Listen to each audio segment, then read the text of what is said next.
Et pour parler des origines de la tikva, nous recevons ce soir une pianiste, professeure en musicologie, qui pendant 8 ans a enquêté sur ce morceau, pas comme les autres. Astrid Balsan, shalom, bonsoir. Shalom, bonsoir. Merci d'être avec nous. Vous êtes docteur en musicologie. Tout le monde de la musique s'interroge toujours sur l'origine de la tikva, et toute personne qui connaît un peu la musique sait qu'il y a une très très grande proximité entre l'hymne national israélien et la Moldao de Smetana. Vous qui avez enquêté pendant tant d'années, je vais vous poser la question. Tiens, d'abord, avant de répondre à la question, peut-être jouez-nous la Moldao de Smetana, qu'on comprenne de quoi il s'agit. Avec plaisir.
Merci infiniment pour cette mise en bouche. Alors évidemment, on sent l'immense proximité entre la Moldao de Smetana et la tikva. Qui a copié qui?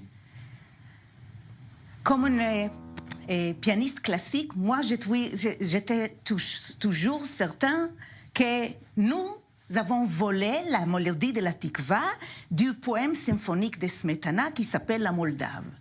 Mais dans ma recherche, j'ai trouvé que la plus ancienne source de la tikva est juive. Une ancienne prière des Sfarad datant 15e siècle. Et alors, donc on est en 1400 et quelques, le premier morceau qui ressemble musicalement à la tikva. Oui. Ouais. Alors, c'est une Odyssée. Nous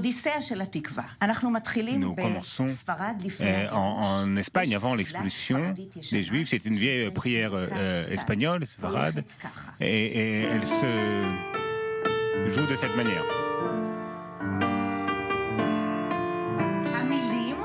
Les mots, c'est une prière pour l'eau.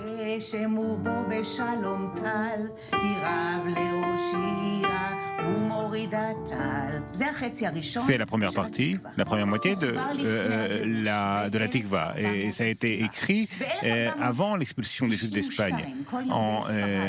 Lorsque les Juifs d'Espagne ont été expulsés et se sont répandus dans toute l'Europe, ils ont pris, avec une insistance juive très caractéristique, leur mélodie et leur prière.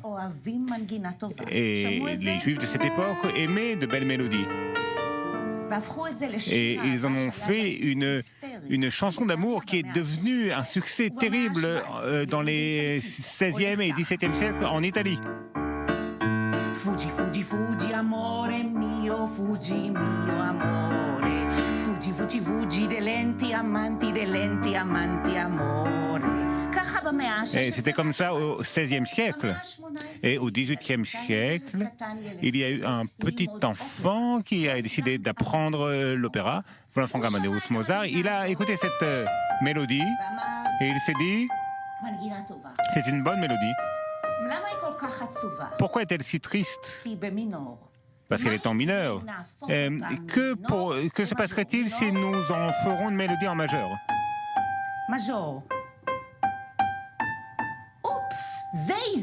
Et cela lui a rappelé une chanson en français qui s'appelle... Et tout le monde connaît le monde entier connaît cette chanson.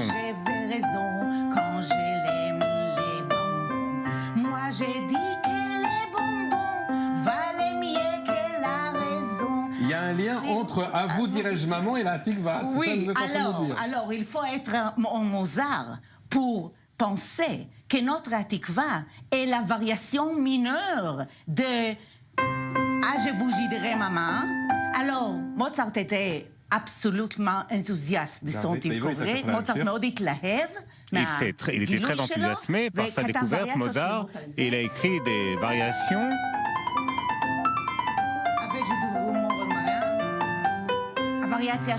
La variation 8e est en mineur. Et en 3 voix.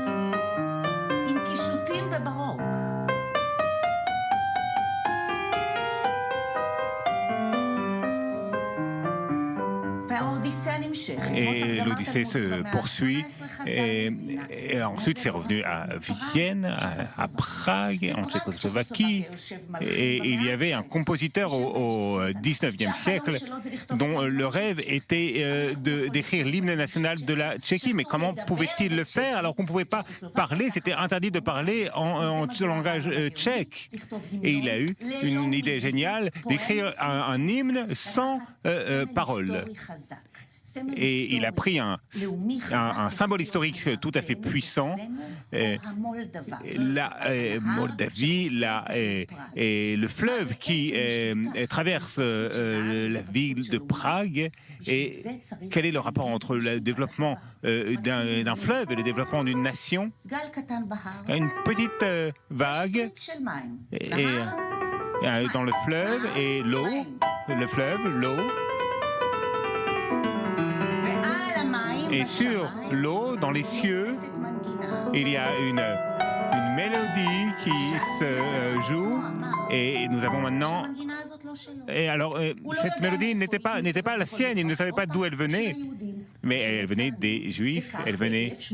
Et en 1888, la même année où Imbert a écrit la Tikva, eh bien, cette chanson est écrite. Merci infiniment pour cette explication magnifique. On en sait un peu mieux désormais pourquoi la Moldao ressemble à la Tikva. Merci infiniment d'avoir été avec nous, Astéride. Je rappelle d'ailleurs cet ouvrage, pour ceux qui lisent en hébreu, dans lequel vous racontez toutes vos recherches. Merci d'avoir été avec nous. Merci également à Dror Even Sapir pour la traduction. Dans quelques instants, vous retrouvez Jean-Charles Banoun pour le grand live. On se quitte avec la Tikva peut-être, puisqu'on fête maintenant les 110 ans de son auteur. Je vous en prie.